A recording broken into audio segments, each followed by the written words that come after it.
அதிசயங்கள் செய்கிறவர் நம் அருகில் இருக்கிறார். அற்புதங்கள் செய்கிறவர் என்றும் நமக்குள் வசிக்கிறார். 23ஆம் சங்கீதம் 4வது வசனம். நான் மரண இருளின் பள்ளத்தாக்கிலே நடந்தாலும் பொல்லாப்புக்கு பயப்படேன். தேவரீர் என்னோட கூட இருக்கிறீர். தாவீது தன்னுடைய முதிர் வயதிலே எழுதின சங்கீதம் இது. தனக்கு ஆபத்து உண்டான காலகட்டத்தில், ஆபத்தான காலகட்டங்களில் கர்த்தர் எப்படி எனக்கு உதவியாக இருந்தார், என்னை நடத்தினார்னு ரொம்ப விவரமாக எழுதின அற்புதமான சங்கீதங்க. மரண இருளின் பள்ளத்தாக்கு அப்படின்னா, தாவீது கோலியாத்துக்கு முன்பாக புறப்பட்டு போன பொழுது இந்த பக்கம் மலையிலே இஸ்ரவேலர்கள், அந்த பக்கம் மலையிலே பெலிஸ்தியர்கள், இடையிலே ஒரு பள்ளத்தாக்கு, ஏலா பள்ளத்தாக்கு. நம்ம 1 சாமுவேல் 17 நம்ம வாசிக்கிறோம்.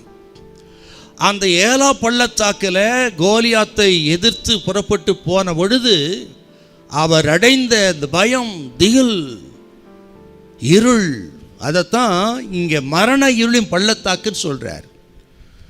ஒருவேளை கத்திரி பிள்ளைகளே, இந்த நாட்களிலே இந்த மரண இருளின் பள்ளத்தாக்கு வழியாக நீங்கள் கடந்து வந்திருக்கலாம். திகில் உங்களை ஆட்டி படைத்திருக்கலாம். பயம், மரணம் இதுவரை கடந்து போகாத பாத வழியாய் கடந்து போயிருக்கலாம். அதுதான் மரண இருளின் பள்ளத்தாக்கு. ஆண்டவர் இந்த பள்ளத்தாக்கு வழியாக உங்களை அற்புதமாக நடத்தினவர், இனியும் நடத்துவார். ஒருவேளை அந்த பள்ளத்தாக்கு வழி கடந்து போகிறவர்களுக்கு சொல்லுகிற, பயப்படாதிருங்க, அவர் உங்களோடு கூட இருக்கிறார்.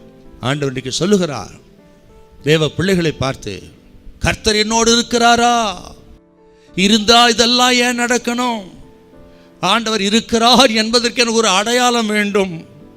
என்னை சுற்றிலும் பயங்கரங்கள், நெருக்கங்கள், காரியம் ஒன்றும் நடக்கலை, எல்லாம் மாறாக நடக்கிறது. என் ஜெபங்கள் கேட்கப்படலை, என் ஜெபம் திரும்ப என் மடிக்கே வருகிறது.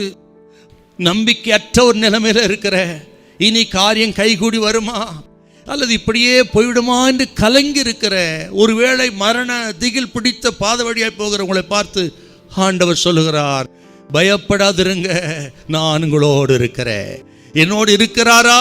இருந்தால் அதெல்லாம் நடக்குமான்னு கேட்கிற உங்களை பார்த்து கர்த்தர் சொல்லுகிறார், கர்த்தர் உங்களோடு இருக்கிறார், பயப்படாதிருங்க, பயப்படாதிருங்க. ஹல்லேலூயா, ஹல்லேலூயா.